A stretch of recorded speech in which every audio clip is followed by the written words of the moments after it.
Good morning, Trump's family. Have a great Tuesday, everyone, and God bless you. Thank you for always watching and subscribing to the channel. Alright, without further ado, let's get into the news. The epic speech President Trump gave over the weekend at CPAC. It was pretty amazing. As I'm sure many of you know, Trump took to the stage of the Conservative Political Action Committee's 2023 conference in D.C., and he outlined his agenda, not just for his second term, but also how he's going to win. Again, we all know we are in a post-2020 election world. We're simply showing up at the polling stations on Election Day, which is the historic strength of the GOP, isn't going to do it anymore. We have to master ballot harvesting so as to nullify that massive early vote advantage that the Democrats have been able to successfully exploit the last few election cycles. Remember, we've talked a lot about what's called the SoCal ballot harvesting strategy. It's a very, very successful strategy employed by Southern California Republicans. It's won 2 elections in a row in that area in 2020-2022. Republicans largely won control of the House due to the strategy, and we actually came within a handful seats to win control of the House in 2020, precisely because of the SoCal ballot harvesting. So President Trump made absolutely clear that we're going to have to, under his leadership, master ballot harvesting for 2024. And then he outlined his agenda as the 47th President United States, and it was epic. Trump.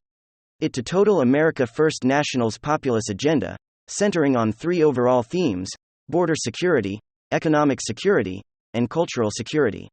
Right. So these are the 3 themes that make up what scholars called post-security politics. It's the kind of politics that's redefining 21st century political world order. Globalism, by its nature, provokes 3 specific kinds of insecurity: border insecurity, precisely because globalism transcends borders and boundaries, which we see manifested primarily in the mass influx of migrants encouraged and advocated by globalist elite; economic insecurity, with what's called a global division of labor where manufacturing and industry are shipped out of first world nations; and cultural insecurity, where our customs and our traditions that we revere are now rebranded as racist, bigoted, all kinds of phobic by the introduction of what's known as globalist emancipatory politics. So, Trump, in response to these 3 insecurities, provoked by globalist dynamics, outlined an agenda centered on border security, economic security, and cultural security. So he promised to fund a massive increase in Border Patrol, colossal increase in the number of ICE deportation officers, promised to finish the wall once and for all as to mass numbers of deportations, particular gang members who illegally cross the border. When I get back to the States, we're going to have as one of our guests a Patriot militia member who's on the front lines of the border war. Here is where he's part of the border militia in Texas. Where do you hear the eyewitness report? This guy's gonna give us. It's absolute crazy. So Trump is promising to fully secure the border in such a way that can't be undone, as it were. Now, of course, he promised to reinstitute energy independence, unleashed an economic boom the likes of which we've never seen, centered on revitalized manufacturing and energy independence. And culturally, he's promising to make parental rights the centerpiece of a new patron America national school choice to break the monopoly the teachers' unions across the nation. He'll give parents total control over school boards, enable them to more easily get rid of woke administrations. He proposed a ban on what he called chemical and surgical castration of youth throughout the country. He promised to ban men from competing in women's sports anywhere in the country, promised in the cultural Marxist diversity, equity, and inclusion programs that bumbling Biden is implementing throughout the nation. He promised to ban all CRT programs in government institutions and schools, and perhaps most daring of all, he promised to totally obliterate the deep state and fire the unelected bureaucrats and shadow forces who have weaponized our justice system against American citizens. It was a great speech, and he was clearly rewarded for it. The straw poll that came out from CPAC was an obliterating landslide. Trump got 62% of support among the 2,000 attendees. DeSantis came in a distant second with 20%, and I would argue you that the clear advantage that Trump has in all this is what political strategist Dick Morris is calling the fact that he's a hybrid candidate. The strategy that Morris has been advocating, that Trump is clearly channeling in this speech, is that Trump is running as the first hybrid candidate, incumbent candidate. So this is Trump's huge advantage that no other Republican has going into this election. So as a candidate, as a challenger, he'll go around slamming Biden on high gas prices, inflation, open border, and the light. And traditionally, the only response an incumbent has to the challenger is, well, how do we know you're going to do any better?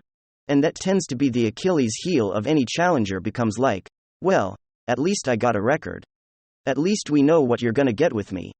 How do we know with you? It's not even gonna be worse. What is the advantage of Trump's hybridity? Biden can't say that anymore. Like in his announcement speech, Trump can point to success after success after success as a proven track record for getting our nation back on track. Right. So this is the advantage he has, his hybrid candidate, and again, no other potential GOP candidate has this advantage. And so this why believe Trump is racking up endorsement after endorsement after endorsement, is why he has so much momentum moving into the 2024 election cycle. This is why he's doing so well, not just in CPAC polls, but in state-to-state polls. He's leading Biden virtually all the battleground swing states, and as long as he brings his game with ballot harvesting and nullifies the Democrat early vote advantage, it looks like number 45 is indeed on his way to becoming number 47. And then, some significant news. What's going on, everyone?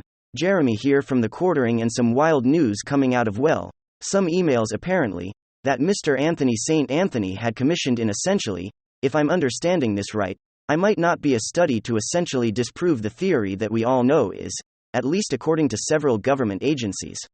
Exactly what happened? Dr. Anthony Fauci commissioned and edited the report he cited to disprove the leak theory, to disprove it. He taught, paid for study to, essentially, back up what he wanted to say. And then use it like this is absolutely insane. We're gonna get into this. So Dr. Anthony Fauci commissioned a February 2020 paper to disprove the possibility, of course, of the origination of the cough, before then publicizing that very same study at a White House news conference. Weeks later, newly released emails uncovered by House Republicans probing the lockdowns show the former head of National Institutes of Allergy and Infectious Diseases, both commissioned and had final approval on a scientific paper in which it claimed it was improbable that it could have leaked out. I don't think anybody I think improbable is probably like, yeah, it should be if they have all the safety precautions in place. This type of thing is supposed to be improbable. But that does not mean it didn't happen. Why are you commissioning these studies to back up what you wanted people to think? It was just a few weeks later that he stood next to then President Donald Trump at a press conference and cited that very paper as evidence that the idea was implausible, without ever admitting that he commissioned it in the first place. I think that's a, ladies and gentlemen, we got a moment to leave a like on this video. If you can, if you haven't yet, please do subscribe down below. This is insanity. Many mediality then started to dismiss the idea, only to later suggest that it was in fact possible. Then in January, the Department of Energy and the FBI both concluded that it was likely a leak. The CIA is yet to declare definitive position. The bombshell emails released by the House Republicans on Sunday show that Fauci commissioned an edited paper entitled, The Proximal Proxy Hole Origin of the Coup, before he cited it as evidence that the co-op did not originate there. It was written just 4 days after Fauci and his NIH boss, Francis Collins, held a call with the authors to discuss reports that the cough may have, in fact, leaked from a testing lab in Wuhan, and may have been intentionally genetically manipulated. Now, remember the Pfizer whistleblower that we saw, who was saying that fight, alleging that Pfizer was, like, mutating things, so that they could then sell the American people the solution to any potential new mutations? The emails, Dr. Krishna Anderson admits that Fauci prompted him to write the paper with the goal of disproving the theory. Does that sound like science to you? This is insane. This is science TM. This is not follow this. This is the guy, Mr. Follow the Science, calling up people and say, hey, I got this conclusion. I need you to fill in the gap and so I can use it. The paper was prompted by Jeremy Farr and Anthony Fauci and Francis Collins. The letter sent by Scripps Research on his behalf insisted that Anderson objectively researched the origins of the coup and claimed that Fauci did not influence his work. But the report from House Republicans say, according to the previously released emails, the assertion is demonstrably false. It points to a February 8, 2020 email, in which the doctor said, our main work over the past couple of weeks has been focused on trying to disprove any type of leak theory. Why? Why is that what you were working on? Maybe you should have been figuring out that people needed vitamin D. Others also apparently worked to ensure the paper strongly dismissed the idea. Fire, who was the then head of the British nonprofit, the Wellcome Trust, which has historic ties to the pharmaceutical industry, is now the chief scientist at Wait for It. This gets so good. The World Health Organization tried to then push through an edit replacing the word unlikely to improbable in a statement about the possibility of a potential leak. Under the changes, a sentence in the report read, "It is improbable that it happened, but not unlikely." Still, even with the edits, Collins emailed vouching, if expressing dismay, at the proximal origin, which they saw prior to the publication, and were given the opportunity to edit, did not squash the leak theory hypothesis, and asked if the NIH could do more to put down the lab. Like, why were they working so hard? To get people to stop talking about this? It's interesting to me as somebody who had it several times, at this point, it's out there, everyone's got, everyone's getting it. It's out there, right? Maybe focus on handling that rather than running damage control for China. The next day, Dr. Fauci cited the proximal origin from the White House podium when asked if it had potentially leaked. He said at the time, "There was a study recently where a group of highly qualified evolutionary virologists looked at the sequence and blah, blah, so the paper will be available if," he continued. "I don't have the authors right now, but we can make it available to you." You mean the paper that you paid for, the paper that you commissioned? Minister is a crime. Ted Cruz recently told the Conservative Political Action Conference told that CPAC that Fauci ought to be prosecuted for allegedly lying about origins. Speaking about the leak, he said, "For 2 years that was derided as a conspiracy theory, tinfoil hat wearing nutty theory, and you weren't even allowed to say it or you get banned on social media." The report comes just months after another bombshell Senate report found out that the co-op was also the most likely result of a leak. GOP members of the Senate Committee of the Health Foundation Labor and Pensions reviewed hundreds of studies on the origins over the past 15 months. Writing in the report, they conclude, quote, "Based on the analysis of the publicly available information, it appears reasonable to conclude that the co-op was more likely than not the result of a research-related incident."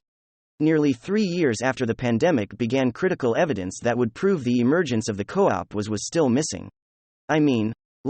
This is insane. The federal audit looked at taxpayer-funded research giants, awarded to the now notorious Eagle Health Alliance run by British scientist Peter Danzig.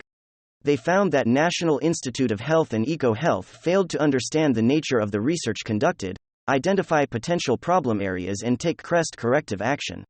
With improved oversight and age may have been able to take a more timely corrective actions to mitigate inherent risks associated with this type of research.